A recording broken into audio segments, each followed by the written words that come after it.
के जनसुराज के जिला कार्यकारिणी की बैठक में समय निकालकर आने के लिए सभी मीडिया बंधुओं को मैं दिल से धन्यवाद दे रहा हूं, व्यक्तिगत तौर पर और जनसुराज की जिला इकाई की ओर से भी आपका धन्यवाद कि आप समय निकालकर जनसुराज के इस कार्यक्रम को कवर करने के लिए आए हैं। जैसा कि आपको पता है, चुनाव परिणाम आने के बाद जनसुराज की सभी संगठनात्मक इकाई को भंग कर दिया गया था और जनवरी महीने के बाद से हम लोगों ने जनसुराज के संगठन की पुनर्गठन की कार्यवाही को शुरू करा था। पिछले 3-4 महीनों के अथक प्रयास के बाद साथियों के सहयोग से अब जनसुराज की जिला की कार्यकारिणी का गठन हो गया है।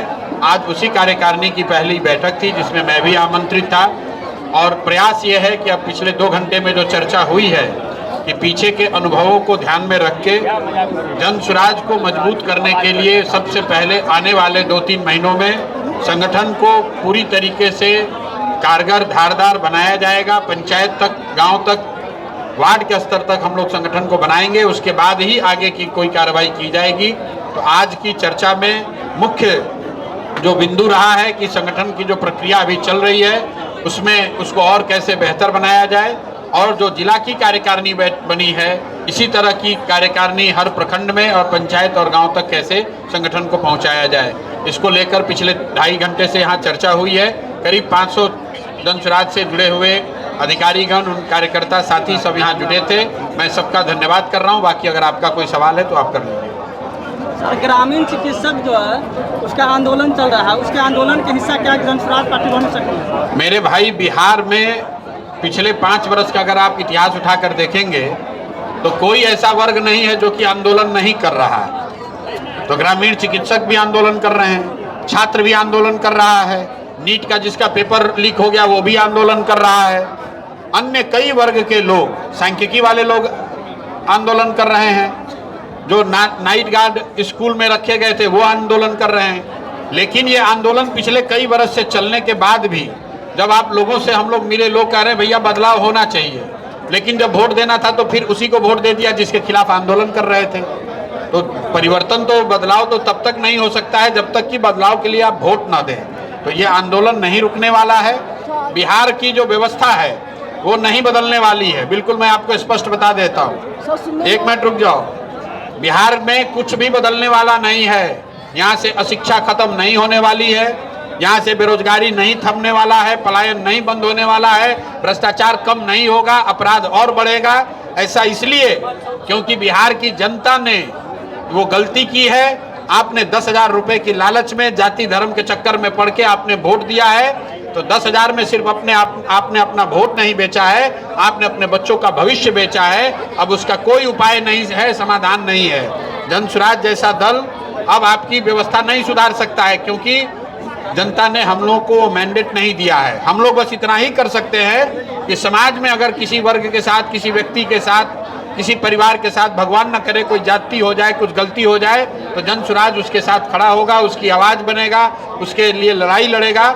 लेकिन बिहार में स्कूल सुधारना, बिहार में रोजगार देना, बिहार से पलायन बंद करना, ये जिम्मेवारी एनडीए की है, भाजपा की है, मोदी की है, सम्राट चौधरी जी की है।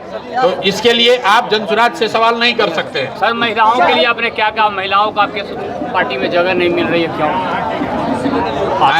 सबसे ज्यादा महिलाओं को टिकट जनसुराज ने दिया है। पिछली बार 35 से ज्यादा महिलाएं जनसुराज के टिकट पे चुनाव लड़ी हैं। बांकीपुर चुनाव को लेकर पार्टी में एक मत है कि हर हालत में बांकीपुर का चुनाव पूरी मजबूती से, पूरी ताकत से लड़ना है। ऐसा इसलिए क्योंकि पिछले 40 साल से वो एक ही पार्टी और एक ही परिवार का गढ़ बना हुआ है और आज नितिन नवीन जो वहाँ से जीतते रहे हैं वो भाजपा के राष्ट्रीय अध्यक्ष बन गए हैं। भाजपा को अभी तक कोई दल वहाँ परास्त नहीं कर सका है, लेकिन जनसुराज ने ये जिम्मेवारी ली है और हम लोग ऐसा समझते हैं कि बांकीपुर में भाजपा को हम लोग ही हरा सकते हैं, जनसुराज ही हरा सकता है। तो मैं इतना आज आपके सामने घोषणा कर रहा हूं कि हर हालत में जनसुराज अपनी पूरी ताकत लगाकर बांकीपुर में भाजपा को हराएगा। वहां पर पूरी ताकत से हम लोग लड़ेंगे।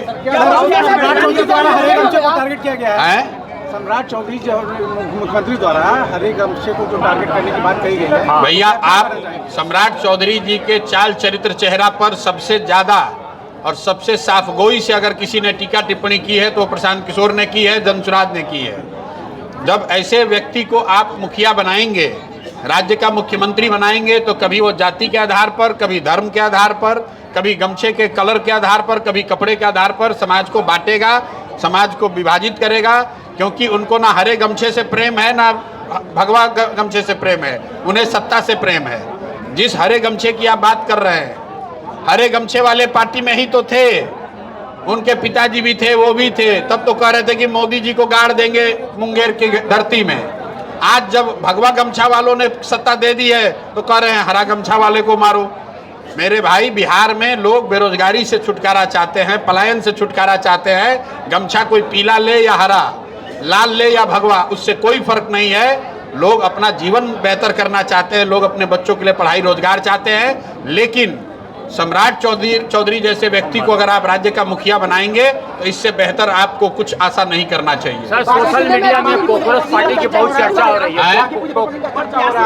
कांग्रेस पार्टी भाई, प्रत्याशी जो भी होगा जनसुराज का, वो भाजपा के किला को ध्वस्त करेगा, भाजपा के राष्ट्रीय अध्यक्ष के सीट को हराएगा, ये आप निश्चिंत रहिए। सर, इन दिनों सोशल मीडिया पर कांग्रेस पार्टी का बहुत प्रचार चल रहा है, क्या करना चाहते हैं कांग्रेस पार्टी का प्रचलन इसलिए चल रहा है क्योंकि 2 करोड़ से ज़्यादा लोगों ने उसके इंस्टाग्राम को फॉलो किया है।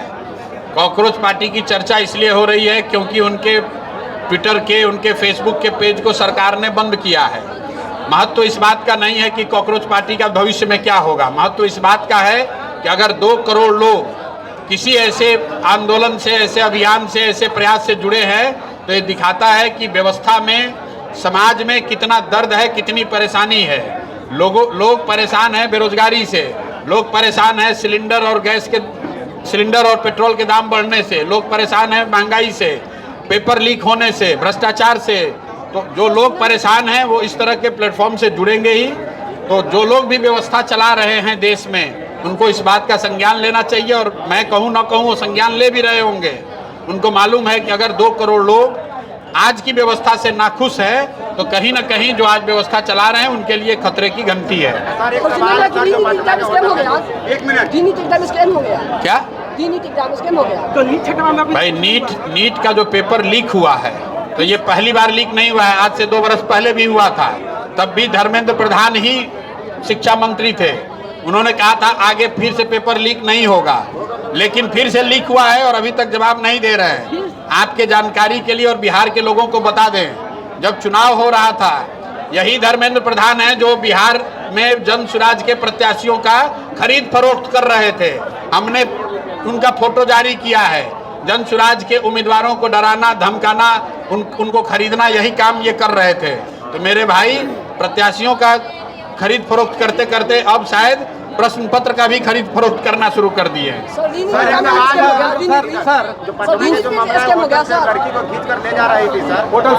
जो पटना में घटना हुई है, वो जंगल राज के नाम पर वोट लेने वालों के मुंह पर चमाता है, क्योंकि ये उसी जंगल राज की आहट सुनाई दे रही है जब हम लोग सुनते थे कि दिन दहाड़े लोगों के साथ इस तरह का कुकृत्य होता है। किसी पिता के सामने पटना, बीचों बीच पटना में होटल से किसी लड़की को रात में होटल के कमरे से खींच लिया जाता है, और ये तब जब उन लोगों की सरकार है जो जंगल राज का भय दिखाकर वोट लिए हैं। तो उनको समझना चाहिए, सम्राट चौधरी को बताना चाहिए कि जिन गरीबों के घर पर बुलडोजर चलवाए हैं, तो भैया उस होटल पर बुलडोजर क्यों नहीं चलवा रहे हो?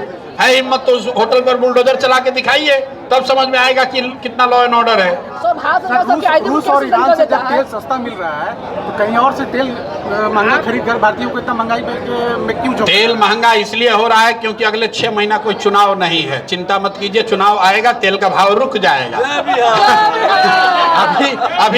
अभी बंगाल में चुनाव था, तेल का भाव रुका हुआ था ना। बंगाल में चुनाव खत्म हुआ, हर दिन 3 रुपये 4 रुपये तेल का भाव बढ़ रहा है। फिर चुनाव का इंतजार कीजिए, अरबा उसना चावल बटने लगेगा, तेल का दाम थम जाएगा। इंटरनेशनल भाव कुछ भी हो, देश में चुनाव है तो तेल का भाव नहीं बढ़ेगा। चुनाव नहीं है तो भाव इंटरनेशनल कम भी हो जाएगा तो भी आपको हमको ज्यादा ही देना पड़ेगा पैसा। हो गया बहुत।